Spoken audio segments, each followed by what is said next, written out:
this battle, this immense battle, covering the issues of balancing the issues of protecting the businesses, protecting the survival of the enterprise, protecting public health, making sure that people don't contract the virus while we're keeping businesses open or trying to reopen businesses, and protecting the economic well-being of the entire society. It's not an easy thing to do. We've had many people being called out to work to operate in circumstances that were less than, healthy, less than protective. And a lot of people working on the front line contracted the virus because of that exposure. And so the outcome of this has been bad industrial relations practice. I don't think there's a territory in the region that has not had an explosion of the number of trade disputes, a number of instances occurring within organizations that has led to a lot of issues heading to courts, industrial courts, and in some instances even to the Privy Council. The shorthand is the solution, the principles of good industrial relations practice. And what does that involve? It involves a number of things. It involves following legislation. It involves where legislation does not exist, following collective bargaining agreements, the ILO conventions, international labor standards. But for the most part, it involves being fair, treating workers fairly, and reciprocally, workers treating the organization fairly. It involves open discussion. It involves transparency. And understanding the circumstances, but making sure that people are involved in whatever decisions are being made to affect them. And if you want to know what the law is, I'm going to make a shameless plug for Her Honor, the President of the Industrial Court, Mrs. Deborah Thomas Felix's recent publication, The Labor Law in the Commonwealth Caribbean, which was launched not too long ago. Right here in Cipriani College. It is probably the definitive text in labor law throughout the Caribbean. And so if your interest is how to manage these circumstances in the organization legally, correctly, then this text needs to be on your desk. And no, I do not get a commission from the sales. But the more interesting question for me in looking at this, especially as we come around to the issue of labor engagement and a new identity, the more interesting question is, what is in fact the pandemic era? What do we mean by that, this new normal? And there are so many components to this new normal, so many things that are going to comprise this new context within which industrial relations will be practiced, within which work relationships will occur, that we have to understand, because all of these things are then going to funnel right back into the workplace. Some of the most important things that we've seen, that research has shown, is that poverty has been affected. Poverty has been affected globally. Poverty has been affected regionally, and almost 20 years of global advancement on the reduction of poverty has been reversed within the last year and a half. As you see, more than 88 million people have been added, according to the World Bank, to the category of extreme poverty globally. In the region, Latin America and the Caribbean, is more than 7% has been added in extreme poverty. We've seen losses in jobs, and most importantly, the losses in jobs have fallen disproportionately on the shoulders of women, on the shoulders of young people, and in low-income households. And as if that wasn't bad enough, many of us would have recognized that the price of food has gone up almost exponentially. The COVID food price has been insane. Unemployment as a consequence, we've just mentioned unemployment. There's lots of information on unemployment. Youth unemployment has risen in 2020 by nearly 3%. That's gone up to 23% in Latin America and the Caribbean. 1 in 4 young people are unemployed, and this doesn't take into consideration many of the circumstances that affect the count, like the people who are in school or the people who are not looking for jobs. You have contraction in employment, particularly in many of the sectors that take up a lot of employment in the region. The service sector, commerce, construction, and industry. And again, according to the ILO, interestingly, one of the sectors that wasn't affected in terms of loss of jobs in the pandemic was agriculture. But that's also one of the sectors that employs the least amount of people in the region, even though the region is still largely agrarian. And so who have been the people affected, who have become most vulnerable during the pandemic? Well, women, as we were saying, low middle income people, children, young people. But as a consequence of the matrix of care, if you affect women, you affect children. If you affect women, you affect older people who become dependent on women for care. And some of the other groups that we're seeing in societies, in our societies today become important: migrants, who are popping up in many of our societies, particularly those coming out of Latin America, and the informal sector that employs a lot of people and that actually makes goods and services available to a lot of people. That's been hit as well by the pandemic. So you have this large group of people who have become vulnerable as a consequence of the pandemic. And it's important to note some of the areas that are affected: health, mental health, nutrition, education, unpaid care work.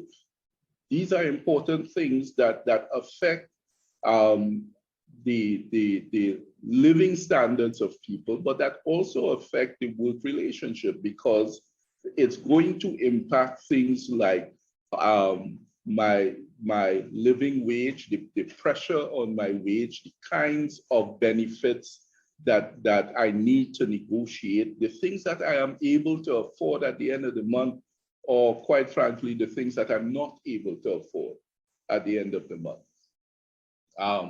And as always, it's important to recognize that women are disproportionately affected as one of the most vulnerable groups, as one of the foundation for vulnerable groups in our society, marginalized groups in our society. Unemployment falls heavily on women in the region. The loss of jobs falls disproportionately upon women relative to men in the region. And as a consequence of these things, the gender gap, the levels of inequality within the region are being stressed, are being increased by the effects of the pandemic. And we must remember, women are one of the are primarily in the frontline forms of employment. You know, one of the funniest things was the designation of KFC as essential service or essential industry. Well, during the pandemic, well, that meant that at the very beginning, when the pandemic was out of control, women were on the counter saying, "Hello, good morning, welcome to KFC. May I take your order, please?" Which meant that they were exposed to contracting the virus. Same thing in healthcare. And on top of that, what we're looking at are areas of employment that are underpaid, which means that your salary is already under pressure. You're also looking at areas of employment where changes in terms of conditions were impacted. So the pandemic era. What are the challenges that we as a region, we as societies, we as small island economies are going to face in the pandemic era, which will form and shape our industrial relations, which will form and shape our work relationships, which will form and shape our identity in the future? We are going to face low levels of export diversification. Simply put, ever since the days of one of my favorite lecturers, Lloyd Best, Lloyd Best and Carrie Levitt, the discussions of the plantation economy, we have not changed. We are still dependent on monocrop systems, whether that crop is sugar, oil, tourism. Our societies are still dependent on one commanding height of the economy, and without diversification, anything that goes wrong, anything that disrupts that sector, disrupts the entire society. Enter COVID. We have high levels of external debt, which have been exacerbated by the pandemic, which have always been affected by the fact that we import almost everything that we need to survive, including food.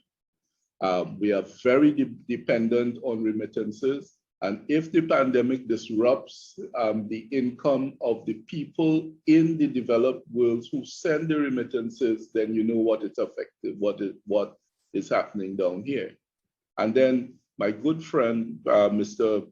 Colin Bartholomew, likes to point out that the recent research has shown that the fourth industrial revolution has been put in fast forward as a consequence of the pandemic, and the digitalization of work, the digitalization of economies has actually gone more than 5 years ahead of time as a consequence of the pandemic. The imperative to survive has made these leaps, particularly in developing world, in developing economies, necessary.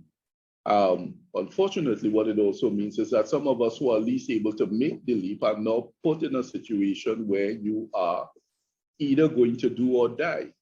What we've also seen is the sudden rediscovery of remote work. The employers who thought that work could not be done unless you, the worker, was sitting in front of them and they could look over your shoulders, under the lockdown circumstances, suddenly recognizing, you can work from home and I can still get the work done. So a lot of people were faced with the need to go home and work remotely. I have a member of family who works for a big telecommunications enterprise, who recognized that by having people work from home remotely, they didn't need to spend money on rent. They didn't need to spend money on electricity. They didn't need to spend money on insurance. and embraced remote work, in an almost obscene manner. What a lot of people are also recognizing is that there are simply some forms of work that cannot be done remotely or cannot be done effectively. And of course, connected to remote work is the issue of connectivity. How do you work remotely if you can't connect to the internet? Just this week, my internet went down for 4 days. The young man who spoke to me said, on the telephone, said, "Is there anything else I can help you with?" And my response to him was, "Well, son, everything that you can help me with works on Wi-Fi. That means nothing is working. That means there is nothing that you can help me with." So this has become a central and foundational issue. So, and it leads to this, what the pandemic era, living and working in the pandemic era means that as industries, as businesses, as societies, we must bridge the digital divide. We must upgrade infrastructure. My Wi-Fi cannot go down at 8 p.m. because people have come home and turned on their televisions. Especially if I'm working internationally, that may be when I need to be connected. When a lot of school children, well, all the school children found themselves at home having to learn online, a lot of people suddenly realized that rural areas lie outside of connectivity reach. So again, using my own example, my niece has to live with my mother because she does not live in an area that is well served. So we have to get 100% internet penetration, otherwise we will be outside of work in the pandemic era. And internet has to be affordable. This is another battle that I've been having for more than 10 years. Why are our telecommunications industries selling the internet, selling Wi-Fi? Why not make the entire country a giant hotspot so that you can sell the applications that work on the internet itself? It seems as if we have almost parliamentality to the demands of the future. But we also have the issues of still access to devices. We have the issues of, if you digitalize aspects of the economy and aspects of the state services, do people have the capacity to access these things, to utilize this e-commerce, the e-economy that is going to determine the future work? And so, we are looking at stepping into this new world of work when our economies must recover from COVID. And that recovery is going to require a whole set of things. It's going to require training and retraining of displaced workers. It's going to require creating opportunity creating employment opportunity that makes up for unemployment, for jobs that, quite frankly, may never come back post-COVID, which means that failure to diversify the economy is going to become front and center, central to whatever comes in the future. It's going to require social protection, because what COVID exposed was all of the fissures of inequality, all of the failures of this wealth distribution in our society. COVID did not bring a lot of the problems that we are facing now, but COVID did expose them. And so we are going to have to develop a care economy that becomes part of making the distribution of responsibility, especially the gender distribution for care responsibility, more equitable And we have to empower and protect the vulnerable. We have to protect the people from gender-based violence. We have to protect, we have to ensure gender equity. We have to ensure the people who have been excluded, no matter what the basis of that exclusion, are protected. We have to ensure equitable distribution of wealth and income in our society. And so we're talking about, the theme is the new identity.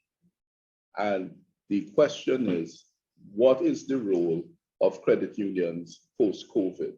Credit unions in this new industrial relations? Well,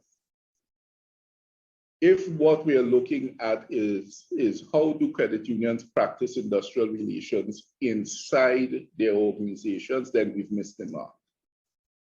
But if we are looking at, can credit unions reshape the world of work? Can credit unions reshape the prospects of the working class, the prospects of their members? Then this is a serious conversation that we need to have. Credit unions in the region sit on an asset base of over 20 billion Trinidad dollars. That's what, nearly 5 billion US dollars.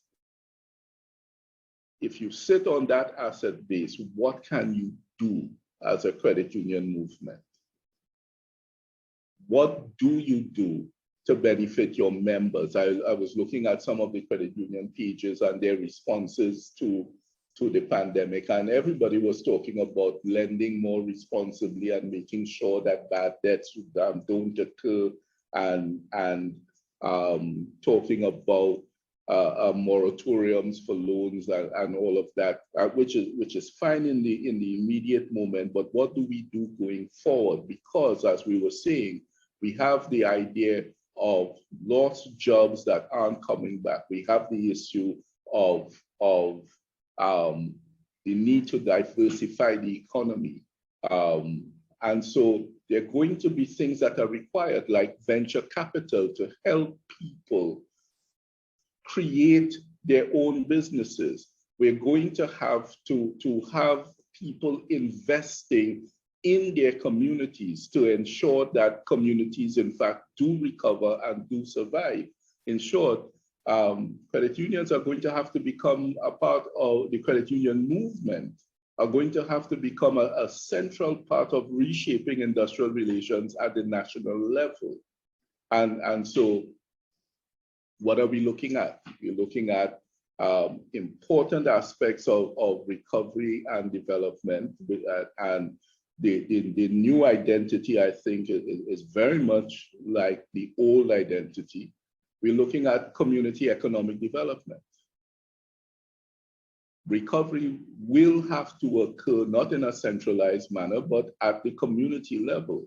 We're looking at credit unions being part of, as the credit union movement already is in many instances, part of networking and partnership movements in relation to education that is actually targeting vulnerable groups and designed to improve capacity of these groups to develop themselves and their communities. We're going to need to look at innovative lending. How do we lend people? What are the conditions that those loans will have to be tied to? How do we help people to become self-sufficient? Maybe we need to explore investment instruments. Maybe it's not a matter of lending individually. Maybe it's a matter of creating instruments that allow other institutions to be part of this financing kind of movement that will be required. But what is sure, what is absolute, is that we need to create a community-based recovery movement that focuses on young people, that focuses on women, that focuses on education, that develops leadership, that develops community involvement, and that develops independence. And the question is, what kinds of institutions do we need to support that? I mean, if you think about it, what if instead of going to a bank, you were going to an institution that was about promoting social mobility and economic growth and equality, that was not about profit maximization or was not about profit extraction, that was about serving people? What if there were institutions where the actual goal was the social impact and social empowerment? What if there were financial institutions that were about correcting the legacies of exclusion and marginalization? And what if those institutions were the ones that decided that the definition of working in the pandemic era, working in the future, was something that they were going to shape? What does history show us? We are staring right down the barrel of another lost decade, like the 80s.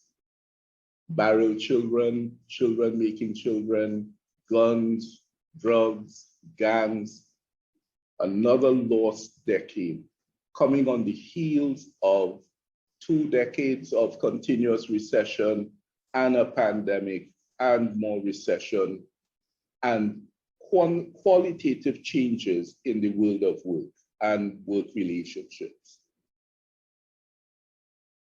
What do we do? And when you look back at history, you see that the cooperative movement, cooperators, has always been a part of that response to this paradigmatic change in work and social relationships. They have always been a part of the working class response to work relationships, industrial relationships that exclude, that exploit, and that leave people in positions of vulnerability when vast amounts of wealth is created on the backs of the working class. And so right now, all of us as working people institutions, trade unions, cooperatives, credit unions, NGOs, we have to start asking ourselves, what do the people need? How do we restructure ourselves to help to meet those needs? And how do we change the social contract as we go forward into the future?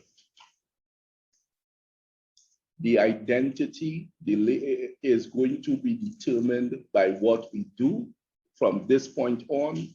And I believe that credit unions are an important part of that, of deciding that outcome. And I think that's it.